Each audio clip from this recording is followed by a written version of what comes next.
Саламатсыңарбы кымбаттуу 6-класстын окуучулары? Бүгүнкү биздин темабыз этиштин ыңгайлары жөнүндө жалпы маалымат. Силер менен мен кыргыз тили жана адабияты мугалими Акматова Элиза бирге болмокчумун.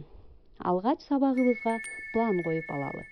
Биринчиден, эске салуу минутасы. Мында балдар, силер этиш тууралуу өтүлгөн сабактарды эске түшүрөсүңөр. Экинчиден, сабактын максаты менен таанышасыңар. Үчүнчүдөн, жаңы тема боюнча маалымат аласыңар. Төртүнчү, машыгуу жумуштарын аткарасыңар. Бешинчиден, текшерүү минуткасы үйгө тапшырма берилет. Сабактын максаты: этиш боюнча билимиңер бекемделет. Этиштин ыңгайлары боюнча жалпы түшүнүк аласыңар.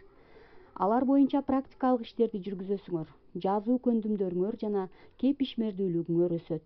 Жаратылышка карата сый урматты үйрөнөсүңөр. Сабактан күтүлүүчү натыйжалар. Этиштин ыңгайлары тууралуу жалпы түшүнүккө жетишесиңер. Жазуу жана кеп ишмердүүлүк көндүмдөрүнө ээ болосуңар. Маданияттуулукка умтулуу жана жаратылышты сүйүү эмоцияларыңар калыптанат. Бүгүнкү сабакта алтын эрежелерибиз 2 бөлүктөн турат. Биринчиси, сабакты башка үй бүлө мүчөлөрү менен чогуу отуруп көрүүгө, тапшырманы аткарууда башка үй бүлө мүчөлөрүнөн бир жолу жардам алууга, сабактын жыйынтыгында өзүн өзү баалоого уруксаат. Ал эми сабак учурунда башка иштерге алаксууга, тапшырмаларды аткарбай коюуга, баардык тапшырмаларды аткарууда башка үй бүлө мүчөлөрүнөн такай жардам алууга уруксаат эмес. Бүгүнкү сабагыбызды баалоо критерийлери өзүн өзү баалоо аркылуу жүргүзүлмөкчү. Жаз келип, мен силерге орхидея жана роза гүлдөрүн терип келдим. Бир орхидея гүлү 2 упайды, бир роза гүлү 1 упайды түшүндүрөт. Силер бул упайларга өзүңөрдүн ишмердүүлүгүңөр аркылуу ээ боло аласыңар.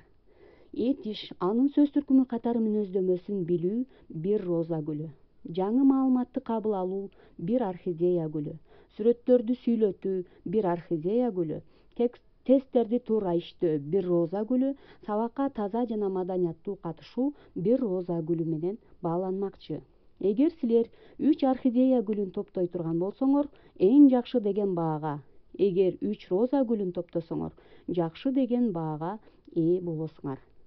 Эми балдар, алгач биз кайталоо үчүн суроолордон баштайлы. Этиш деген эмне? Этиштин сөз түркүмү катары мүнөздөмөсү, лексикалык мааниси, грамматикалык курулушу, синтаксистик милдети. Этиш грамматикалык түзүлүшүнө карай канчага бөлүнөт? Этиштин канча чагы бар? Этиш жак мүчөлөр менен өзгөрөбү? Балдар, силер бул суроолорго жоопторду жазуу жүзүндө аткарып, мага WhatsApp аркылуу жөнөтөсүңөр деген үмүттөмүн.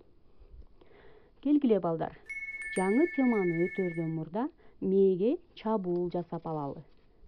Ыңгай деген сөзгө кандай түшүнөсүңөр?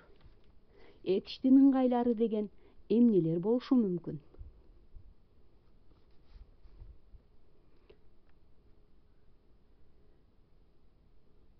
Анда балдар, мен силерге жаңы маалымат сунуштамакчымын. Сүйлөөчү адамдын кыймыл-аракетке карата болгон мамилесин билдирген этиштин формасы ыңгай деп аталат. Этиштин ыңгайлары кыймыл-аракеттин чындыкта болгонун же болуп жаткан абалын, ниетин, тилегин, буйругун, шартын билдирет. Кыймыл-аракеттин чыныгы ишке ашкандыгын бир гана ыңгай билдирет. Ал эми калган ыңгайлар кыймыл-аракеттин ишке ашкандыгын же ашпагандыгын билдире алышпайт. Кандай ойлойсуңар балдар? Кайсыл ыңгай кыймыл-аракеттин ишке ашкандыгын билдирет экен? Эми балдар, бул сүйлөмдөрдү болжолдоп кандай ыңгай экенин таап көрөлү. 7 өлчөп 1 кес. Бул жерде кандай маани жатат? Буйруу мааниси, бирөөгө буйрук берүү мааниси жатат. Азган тозгон дебейин, ал келсе жардам берейин. А бул жерде кандай маани жатышы мүмкүн балдар? Ойлонобуз. Максат кылып жатабы, ниет кылып жатабы? Ал ушуну көрмөк. А бул жердечи? Тилин кесип алышмак, тирүүлөй көргө салышмак. Бул жерде кандай маани жатат дейсиңер? Ат көнгөн жерине шашат, азамат туулган жерине шашат. Бул жерде кандай маани жатат деп ойлойсуңар балдар? Этиштин ыңгайлары жөнүндө маалымат берели. Этиштин 5 ыңгайы бар: баяндагыч ыңгай, буйрук ыңгай, шарттуу ыңгай, максат ниет ыңгай, каалоо тилек ыңгай. Баяндагыч ыңгай кыймыл аракеттин ошол учурда болуп жатканын же келечекте болорун же болуп өткөнүн чындык катарында жайынча баяндаган этиштер баяндагыч ыңгай деп аталат. Уюштуруучу мүчөлөрү А плюс жак мүчө, Д, ган, ыптыр, Ч мүчөлөрү менен уюшулат. Буйрук ыңгай ишти аткаруу үчүн сүйлөп жаткан адамдын үч жактын бирине берген буйругун, сунушун, өтүнүчүн билдирген этиш сөздөр буйрук ыңгай деп аталат. Анын да өзүнүн уюштуруучу мүчөлөрү бар. Шарттуу ыңгай кыймыл аракеттин аткарылышы же аткарылбай калышы үчүн коюлган шартты билдирген этиштер шарттуу ыңгай деп аталат. Шарттуу ыңгайды саа мүчөсү уюштурат. Каалоо тилек ыңгай кыймыл аракеттин иштелиши, аткарылышы үчүн болгон тилекти, каалоону билдирген этиш сөздөр каалоо тилек ыңгай деп аталат. Каалоо тилек ыңгай аркылуу берилген кыймыл аракеттин али иш жүзүнө ашышы же ашпай калышы сүйлөгөн адамга так ачык болбойт. Ошонун ишке ашышын тилейт. Кыймыл аракеттин аткарылышы же аткарылбай калышы үчүн сүйлөп жаткан адамдын максатын, ниетин билдирген этиш сөздөр максат, ниет ыңгай деп аталат. Демек балдар, биз этиштин 5 ыңгайы жөнүндө жалпы маалымат алдык. Кийинки сабактарда ар бирине өзүнчө токтолуп өтмөкчүбүз.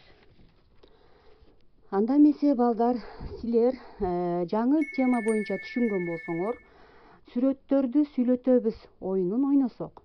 Сүрөттү карап, баяндагыч ыңгайды катыштырып сүйлөм түзгүлө. Сүрөттү карап, баяндагыч ыңгайды катыштырып сүйлөм түзөт экенбиз, балдар. Буйрук ыңгайды катыштырып сүйлөм түзгүлө. Буйрук ыңгайды дагы айтып өттүк.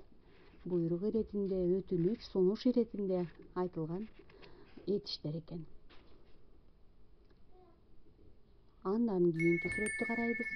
Каалоо тилек ыңгайды катыштырып сүйлөм түзгүлө. Каалоо тилек ыңгайды катыштырып сүйлөм түзгүлө.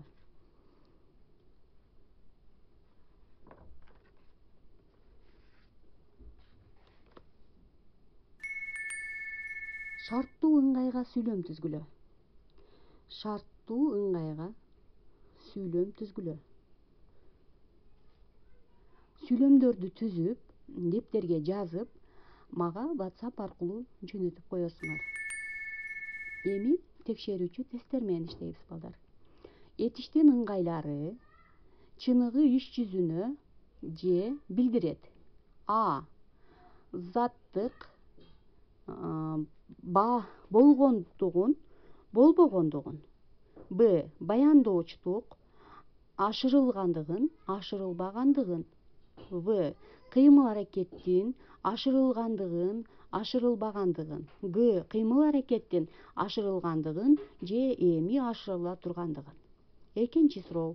Этиштин кайсы ыңгайы кыймыл аракеттин эмнесин билдирет дейт? А. Буйрук ишке ашкандыгын. Б. Каалоо тилек ишке ашкандыгын. В. Баяндагыч ишке ашкандыгын. Г. Шарттуу ишке ашаарын. Сүйлөмдөрдү толуктайбыз. Кечээттен бери саалган сүттүн көп болушу бурулду эмне кылды? А. Кубандырды. Б. Эргитти. В. Апкаарытты. Г. Таң калтырды. Төртүнчү. Ыңгайда этиш сөздөр үч жактын бирине буйрук иретинде айтылат. Кайсы ыңгайда? Баяндагыч, шарттуу, буйрук, каалоо тилек. Тесттерди белгилейбиз, балдар.